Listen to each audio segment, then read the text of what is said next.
بسم اللہ الرحمن الرحیم۔ آج ہم بات کریں گے تھوڑی سی ڈاکٹر ذاکر نائک صاحب کے بارے میں۔ ڈاکٹر صاحب تشریف لائے ہیں پاکستان، ان کے پروگرام شروع ہو چکے ہیں جو کہ 5 اکتوبر سے 20 اکتوبر تک جاری رہیں گے، لیکن آج 8 تاریخ ہے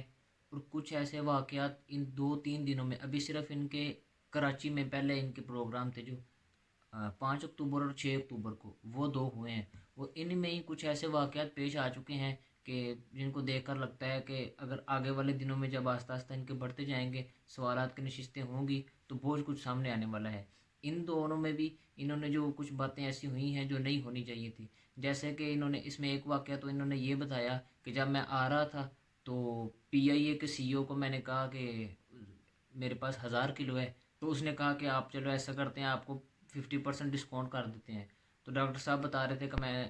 مجھے بہت افسوس ہوا سن کے کہ میں جو ہے وہ ریاست کا مہمان ہوں، حالانکہ اگر میں انڈیا میں ہوتا تو وہاں جو ہندو ہیں ڈاکٹر ہیں وہ بھی مجھے دیکھ کے مجھے 2000 کلو چھوڑ دیتے ہیں، اور یہ پاکستان ہے، مجھے اس پہ اتنا افسوس ہوا کہ میرا جو پاسپورٹ ہے اس پہ لکھا ہوا ہے کہ یہ اسٹیٹ کا گیسٹ ہے، پھر بھی وہ بندہ میرے ساتھ ایسا کر رہا ہے۔ ابھی آپ کو مثال دوں گا، میں آ رہا تھا، ہمارا 1000 کلو تھا، پی آئی کے میں نے سی او سے بات کیا ہوں، نام نہیں لیتا ہوں، کون سی او اسٹیشن مینیجر کنٹری مینیجر سے بات کیا، ڈاکٹر صاحب آپ کے لیے کچھ بھی کروں گا، میں بولا ٹھیک ہے بھائی، 6 لوگ جا رہے تھے، میں نے بولا بھائی 500-600 کلو زیادہ ہے، ہاں ہاں ڈرو بس،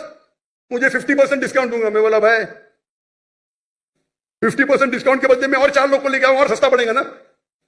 بولا دینے کا تو فری دے مطلب مت دے، ٹھکرا دیا میں نے، پی آئی پاکستان ایئر لائن، ارے انڈین میں کوئی بھی غیر مسلم مجھے دیکھے گا تو فری میں چھوڑے گا، یہ ہے انڈیا، غیر مسلم ڈاکٹر ذاکر نائک کو دیکھے گا 1000 کلو 2000 کلو چھوڑ دیتا ہے، یہ پاکستان ہے، گورنمنٹ کا گیسٹ ہوں میں، میرے ویزا پہ لکھا اسٹیٹ گیسٹ، اور آپ کا سی او پاکستان کا بولتا ہے 50% ڈسکاؤنٹ دے گا، چارج کر رہے 110 رنگٹ 1 کلو کا، مجھے اتنا دکھ ہوا کہ پاکستان میں آ رہا ہوں، doctor Zakir Naik state guest ہے اور وہ 300 کلو چھوڑ نہیں سکتے، بولتے 50% ڈسکاؤنٹ دیں گے، مجھے نہیں چاہیے تیرا ڈسکاؤنٹ، میں نے 6 لوگ اور لکھا، میرا سامان لکھا، سچ بولنے کو مجھے دکھ ہوتا ہے، بٹ یہ پاکستان کا حال، انڈیا میں وہ ہندو مجھے دیکھیں گا، ڈاکٹر صاحب ہے جو بھی کہیں گے سچ کے سوا کچھ نہیں کہیں گے، یہ انڈیا ہے، آج کے تاریخ میں بھی مودی غلط ہے، انڈین نہیں، انڈیا غلط نہیں ہے، مودی غلط ہے، مودی آج کل نہیں رہے گا، جو عزت مجھے انڈیا میں ملتی ہے پاکستان کے لوگ چاہتے، مجھے یہ کہتا ہوں میں، چاہتے پاکستان کے لوگ مجھے، جب ہم دعوت کرتے ہیں نا انڈیا میں، ہندو لوگ میرے پاؤں چھوتے، میں بولے بھائی غلط ہے بھائی، حرام ہے، بولتے ڈاکٹر ذاکر نائک کی بیگ نہیں کھولیں گے ہم، اتنے جگہ میں انڈیا سے گھوما، 50 لوگ کو لے کے گیا، کبھی اوورٹ دیا نہیں میں نے، ہندو لوگ بولتے بھائی یہ تو بھائی بھگوان کا آدمی ہے، مینیجر ہے مینیجر، یہاں تو میں سی او سے بات کرتا ہے، اور ڈاکٹر صاحب میں آپ کا فین ہوں، یہ حال ہے ہمارے دیش کا، ایک اسٹیٹ گیسٹ آ رہا ہے شوٹنگ کرنے کے لیے سامان لے کے آ رہا ہے، اتنی افسوس کی بات ہے، ایسا کچھ نہیں ہے بھائی، افسوس ہوتا ہے کہ یہ حال ہے ہمارے دیش کا، پاکستان کا۔ اس سے کچھ لوگ جو ہے وہ یہ مسائل یہ ایشو بنا رہے ہیں کہ جی دیکھو جی وہ پاکستان آئے ہیں تو آ کے انڈیا کی تعریفیں کر رہے ہیں، یہ وہ پاکستان کو برا کہہ رہے ہیں، اس سے یہ بات نہیں ہے کہ وہ پاکستان کو برا کہہ رہے ہیں، انڈیا کی تعریف کر رہے ہیں، وہ تو وہ بات کر رہے ہیں جو ہے، جو ان کے ساتھ ہوا ہے انہوں نے وہ بتایا ہے بس، اور اس سے یہ ضروری نہیں ہے کہ وہ آئیں، اگر وہ غلط ہوتا دیکھتے ہیں کچھ تو وہ کہیں خیر ہے، غلط ہوتا ہے تو ہوتا رہے، مجھے کیا لگے، اگر وہ بتا رہے ہیں تو ہمیں تو چاہیے ہم خود کو ٹھیک کریں، نہ کہ ان پہ تنقید کرنی شروع کر دیں کہ آپ نے یہ کیوں کہا ہے۔ اور دوسرا، جیسا کہ ان کے ساتھ ایک واقعہ کچھ دن پہلے اسلام آباد میں پیش آیا کہ جب یہ انہوں نے بلایا، 10 منٹ کے لیے ان کو بلایا کہ آپ آئیں ہمارے پاس اسٹیج پہ تشریف لائیں، تو یہ 10 منٹ کی بات کرنی تھی، تو ایک تو انہوں نے ٹائم بھی زیادہ لگایا، اور دوسرا جو ہے تھوڑی دیر بعد انہوں نے بچیوں کو اسٹیج پہ بلا لیا۔ There should not be intermingling of sexes, please.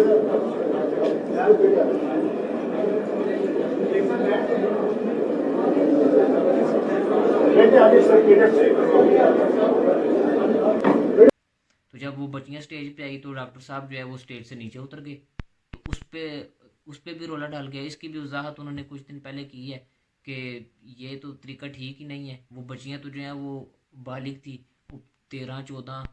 15 سال کی بچیاں ہیں، وہ تو ان کے لیے نامحرم ہے، اور وہ جو اس وقت وہ جو جس جگہ پہ بیٹھے تھے ادھر جو بڑا تھا وہ کہہ رہا تھا میری بیٹیاں ہیں، تو ڈاکٹر صاحب کہتے ہیں میں نے کہا کہ تمہارے لیے بھی تو ان کو چھونا حرام ہے، تمہاری بیٹیاں کدھر سے آ گئی، بیٹیاں کہنے سے تو کوئی بیٹی نہیں نہ بنتی، جو نامحرم ہے وہ نامحرم ہی رہتی ہے، تو اس پر بھی کچھ لوگوں نے تنقید شروع کی. میں پڑھ رہا تھا تو وہ لوگ کہہ رہے تھے کہ جی یہ دیکھو جی یہ کون سی بات ہے, وہ بچیاں تھیں, ان کی خوشی کے لیے, ان کے دل کی خوشی کے لیے ان کو دے دیتے گفٹ, کیا ہو جانا تھا. تو ایسے نہیں ہوتا نا. جب وہ آئے ہی اس کام کے لیے ہیں, اسلام کی دعوت کے لیے آئے ہیں, اسلامی نظام کی بات کرنے آئے ہیں, تو اگر وہ خود آگے ایسے کام شروع کر دیں جو اسلام جن کی اجازت نہیں دیتا, تو پھر ان کے آنے کا مقصد کیا رہ جائے گا. تو اس لیے خود سوچنا چاہیے ہر بندے کو. ہر بندہ جو ہے وہ تنقید کرنے پہ لگا ہوا ہے کہ جی ایسے کر لینا چاہیے تھا, ایسے کر لینا چاہیے تھا. انہوں نے ابھی تک کوئی کام ایسا نہیں کیا ہے جو ان کو نہیں کرنا چاہیے تھا. انہوں نے وہی کام کیے ہیں جو کرنے چاہیے تھے. تو اس لیے تنقید کرنے سے پہلے سوچنا چاہیے کہ کس بات پہ تنقید کرنی ہے, کس پہ نہیں کرنی. اس کے علاوہ ایک واقعہ جو ہے یہ بھی 2 دن پہلے جو ان کی ایک سوال جواب کی نشست میں ہوا ہے کہ ایک لڑکا جو ہے وہ پیچھے سے آخری لائن میں آخر میں تھا سوال کرنے کے لیے, لیکن وہ آگے آ کے کھڑا ہو گیا. ڈاکٹر صاحب کو جب سوال کرنے لگا تو ان کو کہہ رہا ہے کہ پہلے میں آپ کو بتا دوں کہ میں نے جھوٹ بولا ہے. میں نے کہا ہے کہ میں ان کو پیچھے بتا کے آؤں کہ میں عیسائی ہوں, تو اس لیے انہوں نے مجھے جلدی آگے آنے دیا ہے, حالانکہ میں مسلمان ہوں. مسلم ہے نان مسلم؟ جی میں کرسچن ہوں. حاضر کرتا ہوں آپ سے, میں نے جھوٹ بولا کیونکہ مجھے ابھی جلدی گھر جانا تھا. یہ کس قدر افسوس اور حیرت کی بات ہے کہ ایک بندہ صرف اور صرف سوال کرنے کے لیے خود کو عیسائی ظاہر کر کے, غیر مسلم ظاہر کر کے سامنے آ گیا. یہ اس کی تو کسی صورت اجازت نہیں دی جا سکتی نا. یعنی ایک شخص جو ہے وہ صرف اس لیے کہ اس نے سوال کرنا ہے, اس نے کہا ہے کہ میں عیسائی ہوں اس لیے مجھے جلدی آگے جانے دیں گے, تو وہ یہ کہہ کے لائن میں آ کے آگے لگ گیا ہے اور آ کے سوال کر رہا ہے اور بڑے فخر سے بتا رہا ہے کہ میرے سے غلطی ہوئی ہے کہ میں نے خود کو عیسائی ظاہر کیا ہے تو میں سوال کرنے کے لیے, کیونکہ مجھے گھر جانا ہے, مجھے جلدی تھی. ابھی تجھے جلدی ہے تو ویسے گھر چلا جا. یہ کون سا طریقہ ہے کہ تم جو ہے وہ جھوٹ بول کے دھوکہ دے کے آگے آگے کھڑے ہو جاؤ اور باتیں کرنے لگ جاؤ. اور اس کو دیکھ کے مجھے وہ یاد آتی ہے کہ ڈاکٹر ذاکر نائک صاحب اس سے 1990 کی دہائی میں پاکستان آئے تھے, تو آگے جن شخصیات کو ملے تھے نا, ان میں سے ڈاکٹر صاحب اکثر ان کا ذکر کرتے ہیں کہ جن کو دیکھ کے میرے اندر بھی تبدیلی آئی, جن کو دیکھ کے میں متاثر ہوا. ڈاکٹر اسرار صاحب کی بات کرتے ہیں وہ. تو ڈاکٹر اسرار صاحب کا یہ جملہ ہے کہ وہ کہتے ہیں کہ برا نہ مانے کہ اس وقت روئے ارض کی سب سے بڑی جو منافق قوم ہے نا, وہ پاکستانی قوم ہے. تو یہ چیزیں جو آج کل پاکستان میں ڈاکٹر صاحب کے ساتھ ظاہر ہو رہی ہیں نا, چاہے وہ PIA کا واقعہ ہو, چاہے وہ یہ جو لڑکا کہتا ہے کہ جی میں عیسائی خود کو ظاہر کر کے ہوں, یہ واقعہ ہو, چاہے وہ سٹیج پر جو ان کو لڑکیوں کو بلایا وہ واقعہ ہو, تو یہ سارے واقعے جو ہے نا. اور ایک اور واقعہ جو پیش آیا ہے کہ لڑکی نے کچھ ایسے سوالات کیے ہیں, کوئی پٹھان لڑکی تھی اس نے, جس پر ڈاکٹر صاحب نے اس کو چپ کروایا ہے. تو یہ تمام سوالات جو ہے نا یہ کچھ ایسے ہی ہیں کہ جن سے یہی ثابت ہوتا ہے. ڈاکٹر صاحب پہلے بھی کہتے ہیں کہ ان کی بہت ساری پیشن گوئیاں جو ہے نا وہ صحیح ثابت ہو رہی ہیں. انہوں نے کل بھی کسی بیان میں کہا ہے ڈاکٹر ذاکر نائک صاحب نے کہ ڈاکٹر اسرار صاحب کی بہت ساری پیشن گوئیاں جو ہے نا وہ ثابت ہو رہی ہیں.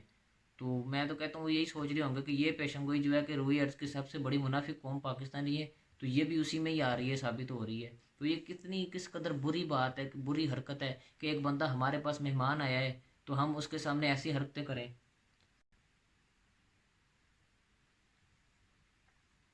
اور ابھی تو صرف کراچی میں ان کا جو پروگرام تھے وہ ہوئے ہیں, اس کے بعد ان کے لاہور میں کچھ پروگرام ہیں, پھر اسلام آباد میں پروگرامز ہیں. تو ابھی تو کراچی میں جب آئیں تو اس طرح کے 2-4 واقعات ہو چکے ہیں. تو ابھی جب وہ ادھر آئیں گے, لاہور آئیں گے, تو یہاں پہ پتہ نہیں کیا کتنے واقعات سامنے آئیں گے. اس کے بعد جب وہ اسلام آباد جائیں گے تو پتہ نہیں کیا کیا سامنے آئے گا. تو اس لیے پاکستانی عوام کو سوچنا چاہیے کہ اگر ایک شخص مہمان آیا ہے وہ آپ اس سے صحیح سوال کریں. دیکھیں یہ تو جب کوئی شخص کسی کو بلاتا ہے تو وہ پہلے تیاری کرتا ہے نا, وہ پہلے اس کی تیاری کرتا ہے کہ یہ بندہ آ رہا ہے, یہ کس مزاج کا بندہ ہے, اس کو کس حساب سے لے کے چل رہے ہیں. وہ ڈاکٹر صاحب کہہ رہے تھے کہ میں نے اس کو کہا یار یہ تو غلط ہے, تو وہ کہہ رہا خیر ہے کوئی بات نہیں, یہ پاکستان میں یہ چلتا رہتا ہے. وہ کہہ رہے یار یہ کیسی بات ہے کہ یہ چلتا رہتا ہے, یہ غلط ہے, اسلام اس کی اجازت نہیں دیتا, تو کیسے یہ چلتا رہتا ہے پاکستان میں, یہ پاکستان اسلامک اسٹیٹ نہیں ہے. میں تو وہ کہتے ہیں کہ میں تو سمجھتا تھا کہ پاکستان میں قانون جو ہے وہ اسلامی ہے.